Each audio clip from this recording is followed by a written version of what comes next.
미국에서 충격적인 일이 발생했습니다. 미국의 CNN 기자가 생방송 중 사고를 낸 것인데요.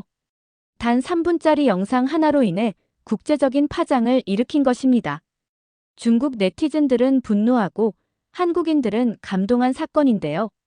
미국 정부는 당황하여 급히 수습에 나서고 있다고 합니다. 대체 이 기자가 어떤 발언을 했길래 이런 상황이 벌어진 것일까요? 미국에서 날아온 놀라운 이야기 지금 시작합니다. 그 전에 구독과 좋아요 눌러주시면 영상을 제작하는 데 있어 큰 힘이 됩니다. 안녕하세요. 저는 사라 모건입니다. CNN에서 10년 넘게 일한 해외 특파원이죠. 제가 지금 이 글을 쓰는 이유는 제 인생을 바꾼 그 3분짜리 한국 영상에 대한 진실을 알리고 싶어서예요. 이 모든 것은 지난달 방송된 아시아 특집 리포트에서 시작됐습니다. 그날 생방송은 평소와 같이 시작됐어요. 스튜디오는 밝은 조명으로 가득했고 저는 새로 받은 대본을 훑어보고 있었습니다. 아시아 지역의 관광 안전에 관한 내용이었죠. 중국과 한국의 여행 안전 수준을 비교 분석한 내용이었는데 솔직히 말해서 대본은 너무 외교적이었어요. 현실과는 거리가 먼 내용이었습니다. 그래도 방송은 시작되었습니다. 오늘은 아시아 특파원 사라 모건이 전하는 특별 리포트를 준비했습니다. 사라, 어서 오세요. 손에 든 대본을 바라보며 갑자기 가슴이 뛰기 시작했어요. 제가 실제로 경험한 것과 너무 달랐기 때문이죠. 특히 중국 부분은 거의 사실을 왜곡하는 수준이었어요. 그 순간 결심했습니다. 대본을 내려놓고 마이클을 바라봤죠. 마이클, 오늘은 준비된 대본이 아닌 제가 직접 경험한 이야기를 나누고 싶습니다. 스튜디오가 순간 얼어붙었어요. 하지만 이미 시작한 방송을 되돌릴 수 없었죠. 저는 제 경험담을 솔직하게 이야기하기 시작했어요. 특히 한국에서 겪은 놀라운 3분간의 경험에 대해서요. 방송이 끝나고 스튜디오는 혼란스러웠습니다. 저는 PD에게 불려갔고 스폰서 문제와 외교적 마찰 가능성에 대한 경고를 들었어요. 하지만 이미 방송은 나갔고 소셜미디어에서는 폭발적인 반응이 일어나고 있었습니다. 특히 중국 네티즌들의 분노가 대단했어요. 미국의 편향된 시각이라며 비난했죠. 반면 한국 네티즌들은 제 영상을 번역해 널리 공유하며 감사의 메시지를 보내왔습니다. 당시 저는 이 방송이 이렇게 큰 파장을 일으킬 줄 몰랐어요. 단지 제가 경험한 진실을 말하고 싶었을 뿐이었습니다. 하지만 시청자들은 그 진정성을 느꼈나 봐요. CNN 홈페이지는 트래픽 폭주로 일시적으로 다운되기도 했고 유튜브에 올라간 영상은 하루 만에 100만 뷰를 돌파했습니다. 저는 사람들이 왜 이 영상에 그토록 열광하는지 처음에는 이해하지 못했어요. 단순한 여행 비교 영상이었는데 말이죠. 나중에야 알게 됐습니다. 사람들은 꾸밈없는 진실을 원했던 거예요. 대부분의 뉴스가 정치적 고려와 편집의 손길을 거치는 동안 제 솔직한 고백은 신선한 충격이었던 거죠. 중국 정부는 곧바로 대응에 나섰습니다. 베이징 외교부 대변인은 편향되고 사실을 왜곡한 보도라며 공식 항의했어요. 중국 내 소셜미디어에서는 영상이 검열되기 시작했고 일부 계정에서 공유된 영상은 삭제됐습니다. 하지만 이미 불붙은 호기심을 막을 수는 없었죠. VPN을 통해 영상을 보는 중국인들이 늘어났고 오히려 더 큰 관심을 불러일으켰어요. 이제 저는 그 모든 일이 어떻게 시작됐는지, 왜 그런 선택을 했는지 처음부터 이야기하려고 합니다. 제가 아시아 특집 리포트를 맡게 된 그날부터 중국과 한국에서의 경험, 그리고 방송국의 압력 속에서 진실을 선택한 과정까지요. 이것은 단순한 여행 이야기가 아닙니다. 편견과 진실, 그리고 용기에 관한 이야기입니다. 모든 일은 3개월 전으로 거슬러 올라갑니다. 그때 저는 인생에서 가장 힘든 시기를 보내고 있었어요. 몇 달간 주목할 만한 특집 기사 없이 지루한 뉴스만 전하고 있었거든요. 그러던 어느 날 편집장 제임스가 저를 사무실로 불렀습니다. 사라, 새 프로젝트를 맡아볼래? 여성 혼자 여행하기 아시아의 두 얼굴이라는 특집이야. 중국과 한국 두 나라의 여성 관광객 안전 실태를 직접 체험하고 비교하는 내용이지. 솔직히 처음엔 망설였어요. 어린 딸을 두고 떠난다는 생각은 마음을 무겁게 했습니다. 하지만 결국 승낙했습니다. 근데 왜 하필 중국과 한국인가요? 두 나라 모두 관광객이 급증하고 있지만 문화적 배경과 사회 시스템은 상당히 달라. 특히 여성 관광객의 안전 문제에서 차이점이 있을 거야. 저는 준비를 시작했어요. 하지만 솔직히 말하면 저는 이미 머릿속에 견고한 편견을 갖고 있었습니다. 그저 아시아는 다 비슷할 것이라는 단순한 생각이었죠. 특히 중국에 대해서는 발전된 경제력을, 한국에 대해서는 K-팝과 삼성 정도만 떠올랐습니다. 리포트 계획은 간단했어요. 먼저 중국 상하이에서 일주일, 그 다음 한국 서울에서 일주일을 보내며 여성 혼자 여행할 때의 안전과 편의성을 직접 체험하는 거였습니다. 카메라 감독 한 명만 동행하고 현지 가이드 없이 진행하기로 했어요. 최대한 실제 관광객의 경험에 가깝게요. 비행기에 오르며 생각했습니다.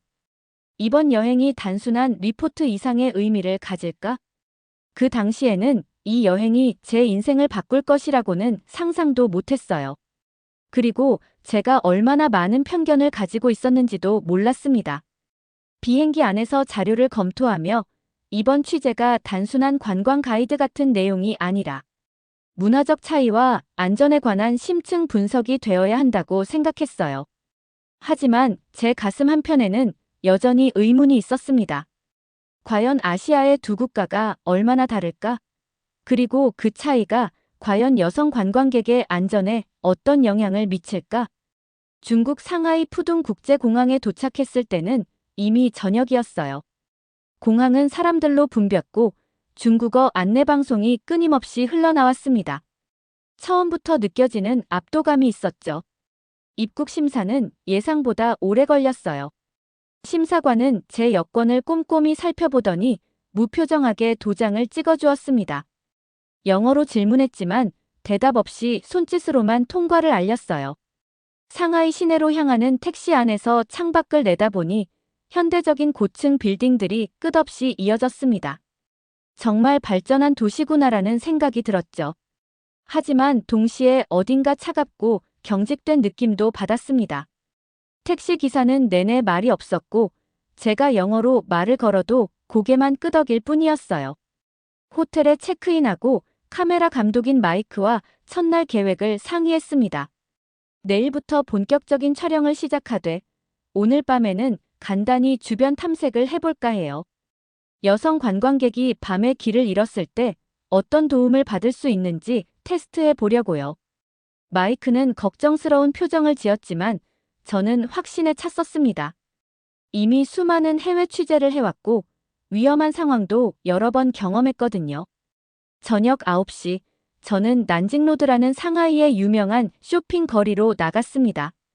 마이크는 멀리서 몰래 촬영하기로 했어요. 천진난만한 관광객인 척하며 길을 걷다가 일부러 골목으로 들어가 길을 잃은 상황을 연출했습니다. 스마트폰은 꺼두고 지도도 없는 상태였죠. 영어로만 도움을 요청하기로 했어요. 처음으로 마주친 중년 남성에게 영어로 길을 물었습니다. 그는 저를 한번 쳐다보더니 무시하고 지나갔어요. 다음 사람, 그 다음 사람도 마찬가지였습니다. 대부분 제 질문을 듣자마자 고개를 저으며 서둘러 지나갔어요. 약 30분 동안 10명 이상에게 도움을 요청했지만 실질적인 도움을 준 사람은 없었습니다. 결국 큰 호텔을 발견하고 안으로 들어갔어요. 프론트 직원에게 길을 물었더니 그제서야 영어로 대답을 들을 수 있었습니다. 죄송합니다만 저희는 호텔 손님이 아니면 도움을 드릴 수 없습니다. 밖에 있는 경찰에게 물어보시는 게 좋겠습니다. 정중하지만 차갑고 사무적인 대답이었어요. 호텔 밖에 서 있던 경찰에게 다가갔지만 그 역시 영어로 제대로 된 응대를 해주지 않았습니다. 제스처와 단편적인 영어 단어로 대충 방향만 가리켰을 뿐이었죠. 이 경험은 제게 충격이었어요. 상하이같이 국제적인 도시에서도 외국인이 도움이 필요할 때 이렇게 무관심할 수 있다니요. 물론 언어 장벽이 있었겠지만 도움을 주려는 의지조차 느껴지지 않았어요. 그날 밤 호텔로 돌아오면서 생각했습니다. 역시 내 생각이 맞았어. 아시아는 발전했지만 여전히 폐쇄적이고 외국인에게 차갑구나. 다음 날부터의 경험도 비슷했어요. 유명 관광지에서는 영어 안내가 있었지만 조금만 벗어나면 언어 소통이 거의 불가능했습니다. 지하철에서 길을 잃었을 때도 주변 사람들은 제게 관심을 보이지 않았어요. 한 번은 식당에서 알레르기가 있다고 설명하려 했는데 직원들이 이해하지 못해 결국 식사를 포기한 적도 있었습니다. 가장 충격적이었던 건 마지막 날 실험이었어요. 밤 10시 호텔에서 멀리 떨어진 곳에서 지갑을 잃어버린 척하며 도움을 요청했습니다. 역시나 대부분의 사람들은 무시했고 한 편의점에서는 들어가자마자 직원이 영어를 못한다며 손을 저었어요. 경찰서에 가보니 영어 가능한 직원이 없다며 오래 기다려야 한다고 했죠. 그날 밤 호텔로 돌아오며 일기를 썼습니다. 상하이, 거대하고 화려한 도시지만 그 화려함 속에 인간적인 온기는 찾기 어려웠다. 발전된 기술과 인프라가 있지만 정작 필요한 순간 도움의 손길은 얻기 힘들었다. 이것이 과연 문화적 차이일까? 아니면 대도시의 일반적인 특성일까? 당시에는 이게 아시아의 전형적인 모습이라고 생각했어요. 하지만 서울에서의 경험이 제 생각을 완전히 바꿔놓을 줄은 몰랐습니다. 상하이에서의 마지막 날, 저는 취재 내용을 정리하며 복잡한 감정을 느꼈어요. 분명 상하이는 경제적으로 발전한 도시였고 치안도 좋았습니다. 거리는 깨끗했고 대중교통은 정확했어요. 하지만 정작 외국인 여성 혼자 위기 상황에 처했을 때 도움을 받기는 어려웠죠. 이런 대조가 저를 혼란스럽게 했습니다. 마이크와 저녁을 먹으며 이런 생각을 나눴어요. 중국은 시스템 중심 사회예요. 모든 것이 규칙과 절차에 따라 움직이죠. 공식적인 채널로 도움을 요청하면 받을 수 있지만 길에서 낯선 사람에게 도움을 기대하기는 어려워요. 이 말이 제게 어느 정도 위안이 됐지만 여전히 아쉬움은 남았습니다. 여행자에게 가장 중요한 건 때로는 공식 시스템보다 사람들의 친절함 아닐까요? 이런 생각을 안고 저는 다음 목적지인 서울로 향했습니다. 인천국제공항에 도착했을 때 저는 이미 지쳐 있었어요. 상하이에서의 경험이 제 기대치를 낮춰놓은 상태였죠. 또 다른 대도시, 또 다른 냉담함을 예상했습니다. 하지만 첫 순간부터 뭔가 달랐어요. 입국 심사대에서 한국인 직원이 또렷한 영어로 저를 맞이했습니다. 모건 씨, 한국에 방문하신 목적이 무엇인가요? 관광입니다. 혼자 여행하시나요? 한국은 처음이신가요? 네, 혼자예요. 그리고 처음 방문합니다. 그러자 그가 웃으며 말했어요. 웰컴 투 코리아. 즐거운 여행 되세요. 도움이 필요하시면 공항 인포메이션 센터에 문의하시면 됩니다. 간단한 대화였지만 상하이에서 경험했던 응대와는 확연히 달랐어요. 수화물을 찾아 나오는 동안에도 안내방송이 한국어와 영어로 번갈아 나왔습니다. 출구 쪽에는 큰 카운터가 있었고 거기서 무료 관광 지도와 영어로 된 안내 책자를 받았어요. 택시 타는 곳에서는 다른 놀라움이 기다리고 있었습니다. 공식 택시 승강장에 영어로 된 안내문이 있었고 택시 요금표도 영어로 표기되어 있었어요. 택시에 타자 기사님이 영어로 인사했습니다. Where to? 서툰 영어였지만 소통하려는 노력이 느껴졌어요. 명동에 있는 호텔 이름을 보여주자 기사님은 온갖 단어를 짜내 대화를 이어가려 했죠. 퍼스트 타임 코리아. 관광. 중간에 한국어와 영어가 섞였지만 대화가 끊이지 않았어요. 오히려 제가 한국에 대해 뭘 보고 싶은지, 어떤 음식을 좋아하는지 계속 물어보셨죠. 마치 친구를 맞이하는 듯한 태도였습니다. 상하이와는 너무 달랐어요. 호텔에 도착해서 계산하려는데 갑자기 제 지갑이 보이지 않았습니다. 가방을 뒤지고 주머니를 뒤적이다 마침내 지갑을 찾았습니다. 안도의 한숨을 쉬며 요금을 지불했죠. 그런데 기사님이 짐을 내려주시더니 종이 한 장을 건네주셨어요. 번역 앱으로 적은 메시지였습니다. 처음 오셨으니 조심하세요. 지갑 잘 간수하시고 도움 필요하면 이것 보여주세요. 그리고 자신의 이름과 전화번호가 적힌 카드를 주셨어요. 그저 외국인 관광객을 걱정해 주시는 마음이었죠. 호텔 체크인도 놀라웠어요. 리셉션 직원은 유창한 영어로 저를 응대했고 주변 관광 정보를 자세히 알려주었습니다. 심지어 제가 혼자 여행한다는 걸 알고는 특별히 안전 팁까지 알려주었어요. 밤에 혼자 다니실 때는 이 앱을 사용하시면 좋아요. 여성 안심기가 서비스라고 필요하면 경찰이 동행해줍니다. 첫날부터 이런 세심한 배려를 경험하니 상하이에서의 기억이 조금씩 희미해졌습니다. 하지만 아직 의심이 완전히 사라진 건 아니었어요. 혹시 관광객이 많은 지역이라 특별히 친절한 건 아닐까? 하는 생각도 들었죠. 그날 저녁 근처 식당에 갔습니다. 메뉴판에 영어 설명이 있어 쉽게 주문할 수 있었어요. 그런데 음식이 나오자 어떻게 먹어야 할지 몰라 당황했습니다. 그러자 옆 테이블에 앉아있던 젊은 여성이 다가왔어요. 도와드릴까요? 이렇게 먹으면 됩니다. 그녀는 자연스럽게 젓가락 사용법과 쌈을 싸는 방법을 보여주었죠. 이름이 지수이고 그녀는 대학원생이었습니다. 영어 공부도 할 겸 저와 대화를 나누고 싶다고 했어요. 저녁 내내 한국 문화와 서울의 안전한 관광 코스에 대해 이야기를 나눴습니다. 호텔로 돌아오는 길, 문득 상하이에서의 첫날과 서울에서의 첫날을 비교하게 됐어요. 같은 관광객, 같은 상황이었지만 경험은 너무나 달랐습니다. 상하이에서는 철저히 이방인으로 남아 있었다면 서울에서는 누군가가 항상 손을 내밀어주는 느낌이었어요. 그날 밤 일기에 썼습니다. 서울, 첫날부터 기대를 뒤엎었다. 친절함이 표면적인 서비스가 아니라 진심에서 우러나오는 듯한 느낌. 아직 결론 내리기는 이르지만 이곳에서는 뭔가 다른 경험을 할 수 있을 것 같다.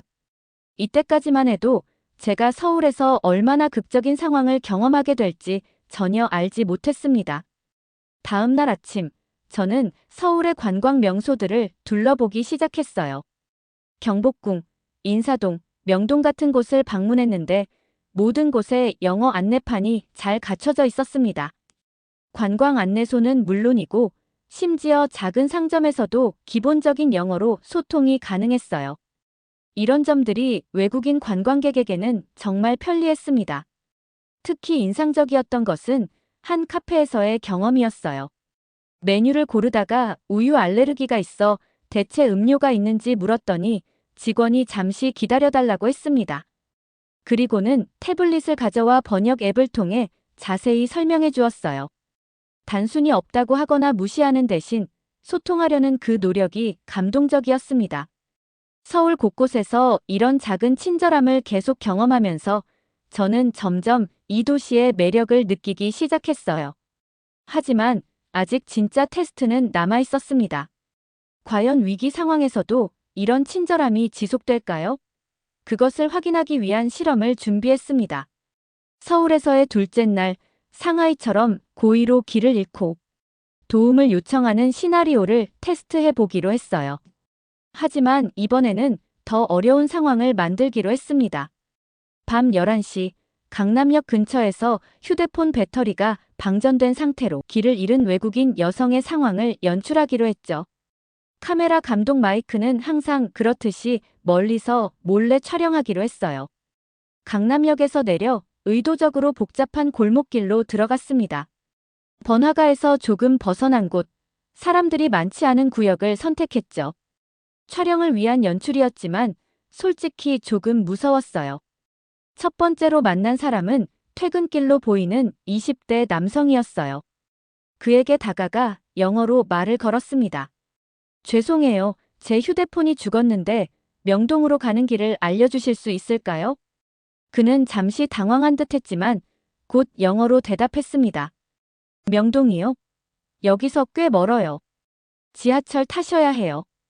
그의 영어는 유창하지 않았지만 적극적으로 도움을 주려는 의지가 보였어요. 그런데 저는 의도적으로 더 난처한 상황을 만들었습니다. 제 폰이 꺼져서 지도를 볼 수 없고 돈도 별로 없어요. 어떻게 해야 할지 모르겠어요. 그러자 그는 잠시 고민하더니 자신의 핸드폰을 꺼냈습니다. 앱을 열어 지도를 보여주며 길을 설명해 주려 했지만 제가 여전히 혼란스러운 표정을 지으니 결국 이렇게 제안했어요. 제가 지하철역까지 안내해 드릴게요. 거기서 명동 가는 법 알려드릴게요. 예상치 못한 제안이었습니다. 낯선 여성을 직접 안내한다니 미국에서는 쉽게 볼 수 없는 장면이었어요. 저는 그의 친절함에 감사하며 따라갔습니다. 지하철역에 도착해서는 티켓 구매 방법까지 알려주고 명동역에서 어떻게 나가야 하는지도 자세히 설명해 주었습니다. 혹시 모르니까 제 번호를 알려드릴게요. 길을 잃으시면 연락하세요.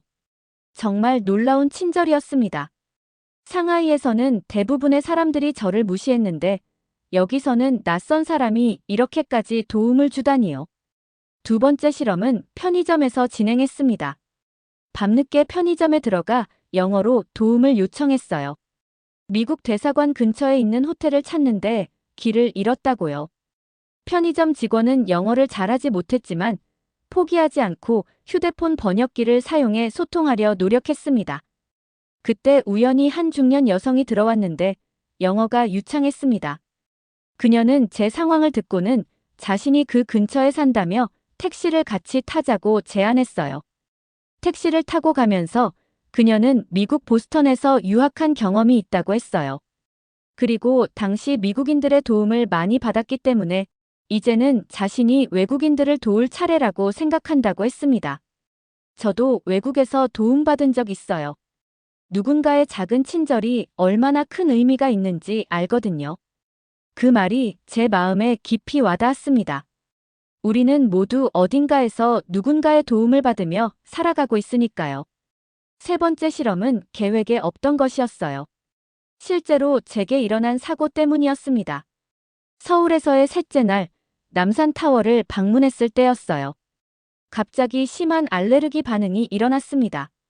제가 견과류 알레르기가 있는데 점심으로 먹은 음식에 견과류가 들어있었나 봐요. 얼굴이 붓고 호흡이 가빠지기 시작했습니다. 당시 저는 알레르기 약을 호텔에 두고 왔고 응급 상황에서 어떻게 해야 할지 몰라 당황했어요. 주변에 있던 한국인 관광객들이 제 상태를 보고 바로 달려와 도움을 주었습니다. 구급차가 오기 전까지 한국인들은 계속 제 옆에 있으면서 상태를 체크해 주었어요. 심지어 구급차에도 동행해 병원까지 와주었죠.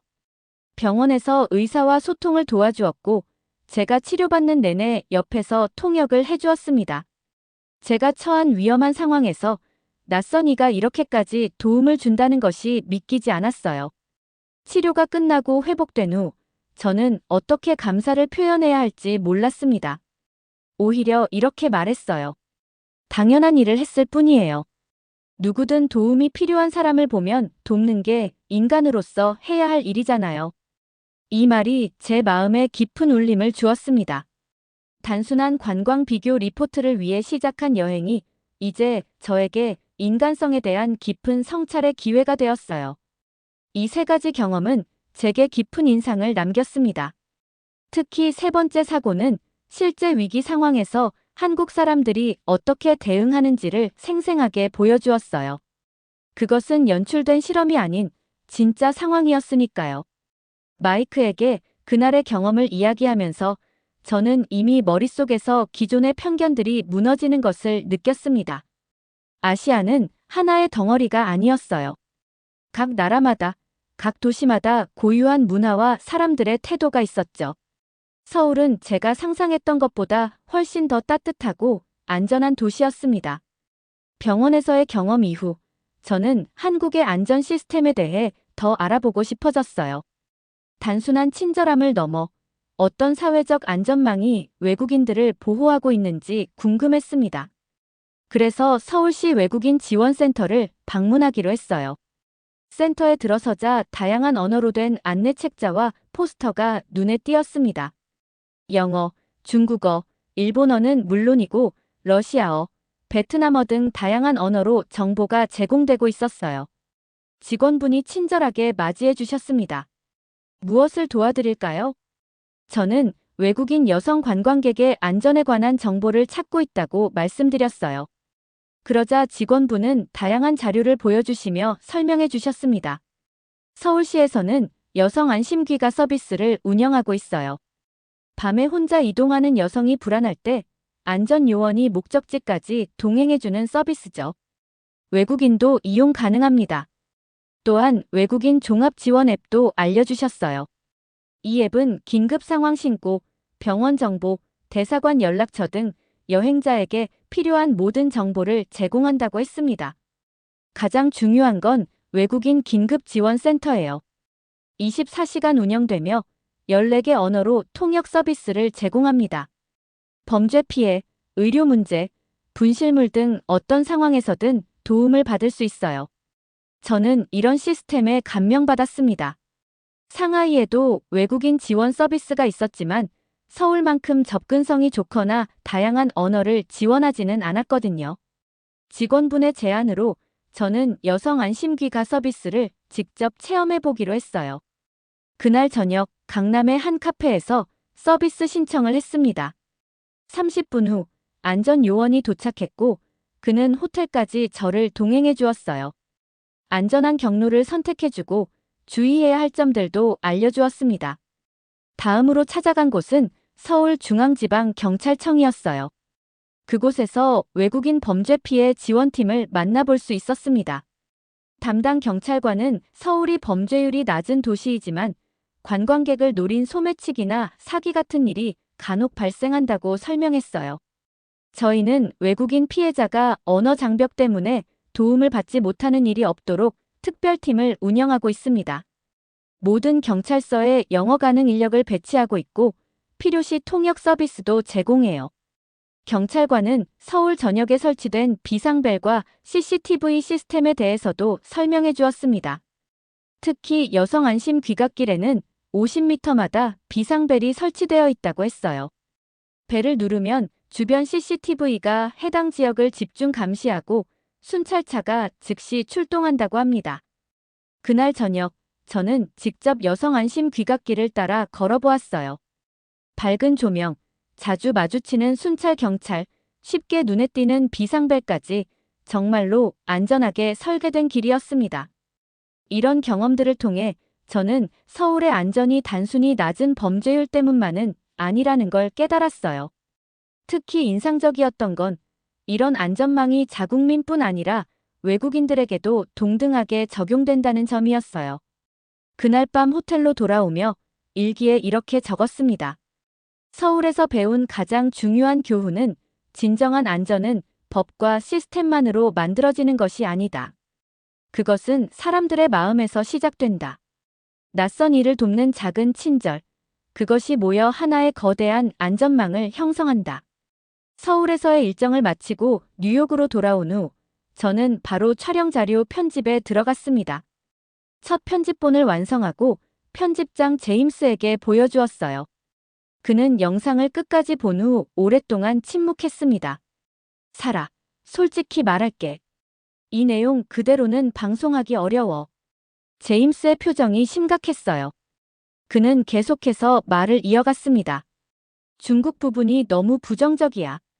우리 방송국은 중국에 중요한 이해관계가 있어. 상하이 스튜디오도 있고 중국 기업 스폰서도 여럿 있지. 이 내용이 그대로 나가면 외교적 문제가 생길 수도 있어.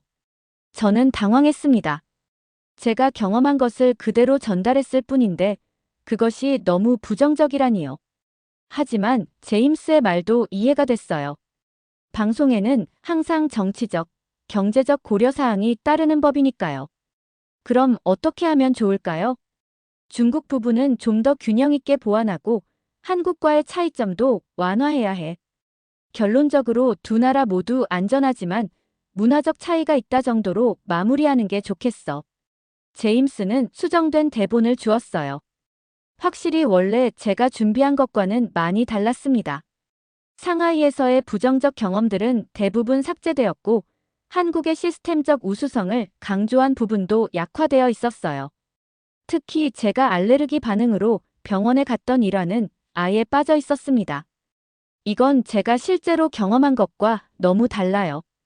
방송은 항상 그래. 현실을 그대로 보여주는 게 아니라 특정한 관점으로 재구성하는 거야.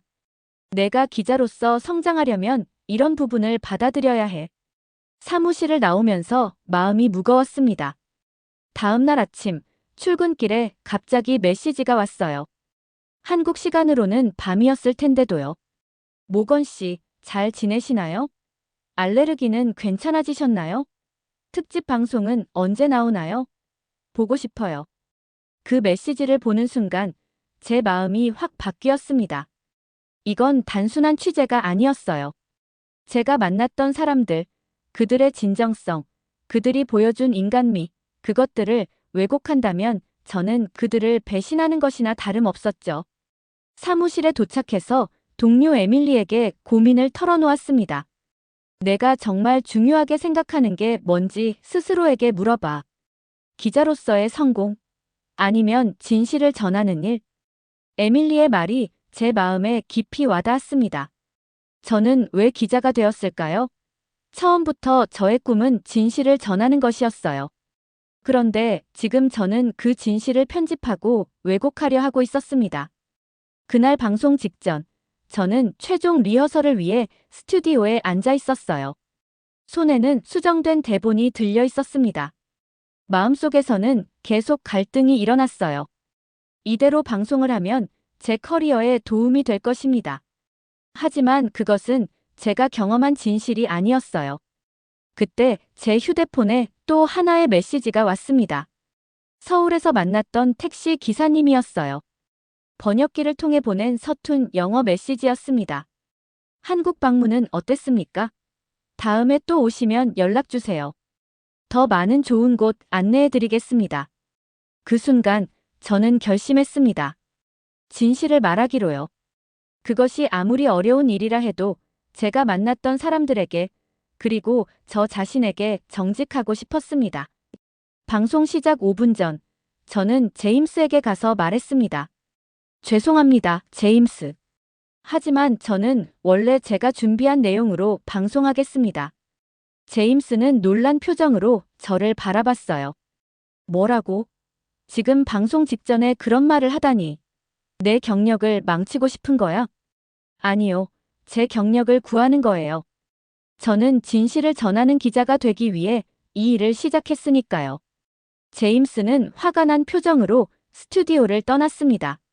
저는 원래의 대본을 들고 카메라 앞에 앉았어요. 가슴은 뛰었지만 마음은 이상하게 평온했습니다. 빨간 불이 켜지고 생방송이 시작됐습니다. 진행자인 마이클이 저를 소개했어요. 오늘은 아시아 특파원 사라 모건이 전하는 특별 리포트를 준비했습니다. 사라, 어서 오세요. 저는 수정된 대본이 아닌 제 진심을 이야기하기 시작했어요. 안녕하세요, 시청자 여러분. 오늘 저는 지난 2주간 중국 상하이와 한국 서울에서 진행한 여성 혼자 여행하기 프로젝트에 대해 이야기하려고 합니다. 처음에 이 프로젝트를 시작했을 때 저는 아시아에 대한 많은 편견을 가지고 있었어요. 하지만 직접 경험한 후 제 생각은 완전히 바뀌었습니다. 저는 상하이에서의 경험, 특히 밤에 길을 잃었을 때 도움을 구하기 어려웠던 이야기부터 시작했어요. 그리고 서울로 넘어가 첫날부터 느꼈던 차이점들을 솔직하게 전했습니다. 서울에서의 알레르기 발작 사건, 그리고 낯선 이들이 보여준 놀라운 친절함까지 모든 것을 있는 그대로 이야기했어요. 특히 받은 메모를 직접 꺼내 카메라에 보여주었습니다. 당신의 안전이 우리의 자부심입니다. 이 짧은 한 문장이 제가 서울에서 경험한 모든 것을 요약해주는 것 같습니다. 그곳에서 저는 단순한 관광객이 아닌 보호받아야 할 한 사람으로 대우받았어요. 방송 내내 스튜디오는 긴장감으로 가득했습니다. 여행을 통해 저는 중요한 사실을 깨달았습니다. 안전은 범죄율이나 경찰의 수만으로 결정되는 것이 아니라는 것을요. 진정한 안전은 사람들의 마음에서 시작됩니다. 낯선 일을 돕고자 하는 의지, 타인의 어려움에 공감하는 능력, 그것이 가장 강력한 안전망을 만듭니다. 마지막으로 제가 이 방송을 통해 전하고 싶은 메시지를 명확히 했습니다. 저는 두 나라를 비교해 우열을 가리려는 것이 아닙니다. 다만 제가 직접 경험한 진실을 전하고 싶었어요. 여성 혼자 여행을 계획 중이신 분들께 저는 자신감 있게 말씀드립니다. 서울은 여러분이 기대하는 것보다 훨씬 더 안전하고 따뜻한 도시입니다. 그곳에서 여러분은 단 3분만 해도 인생을 바꿀 만한 경험을 할 수 있을 거예요. 제가 그랬던 것처럼요. 방송이 끝나자 제임스는 화가 난 표정으로 저에게 다가왔어요. 사무실로 와. 사무실에서 제임스는 예상대로 제게 엄중한 경고를 했습니다. 방송사 규정을 어겼고 중요한 스폰서 관계를 위험에 빠뜨렸다는 내용이었어요. 정직에 처해질 수도 있다고 했죠. 하지만 그때 갑자기 문이 열리고 방송국 부사장이 들어왔습니다. 제임스, 지금 소셜미디어가 폭발하고 있어. 시청자 반응이 엄청나. 실제로 방송 직후부터 소셜미디어에서는 제 리포트에 대한 이야기로 가득했습니다. 특히 한국 네티즌들의 반응이 뜨거웠습니다. 많은 이들이 제 영상을 번역해 공유하고 있었고 감사의 메시지를 보내왔어요. 물론 부정적인 반응도 있었습니다. 중국 네티즌들은 제 리포트가 편향되었다고 비판했고 일부 미국 시청자들은 제가 너무 주관적이라고 지적했어요. 하지만 대부분의 반응은 제 솔직함에 긍정적이었습니다. 가장 놀라운 것은 시청률이었어요. 제 방송 이후 CNN의 시청률이 크게 상승했고 유튜브에 올라간 클립은 불과 하루 만에 100만 뷰를 넘겼습니다. 사람들은 솔직함에 목말라 있었던 거죠. 이것은 제 커리어의 전환점이 되었어요. 하지만 무엇보다 중요한 건 제가 양심에 따라 행동했다는 사실이었습니다. 지금 저는 이 경험을 바탕으로 책을 쓰고 있습니다. 3분의 진실한 기자의 아시아 여행기라는 제목으로요. 이 이야기가 더 많은 사람들에게 전해져 편견을 깨고 진정한 이해를 쌓는데 도움이 되기를 바랍니다. 여행은 단순히 장소를 바꾸는 것이 아니라 시각을 바꾸는 것입니다. 그리고 가끔은 우리가 가장 예상치 못한 곳에서 가장 큰 교훈을 얻기도 하죠. 서울이 제게 그런 곳이었습니다. 제 경험이 여러분에게도 작은 영감이 되었으면 합니다. 그리고 언젠가 여러분도 서울의 거리를 걸으며 제가 느꼈던 그 따뜻함을 경험하시길 바랍니다. 거기서 여러분만의 3분을 찾게 될지도 모르니까요. 오늘의 이야기 어떠셨나요? 여러분의 생각이나 경험을 댓글에 남겨주세요. 이 영상이 마음에 드셨다면 구독과 좋아요 부탁드릴게요. 다음 영상에서 만나요. 감사합니다.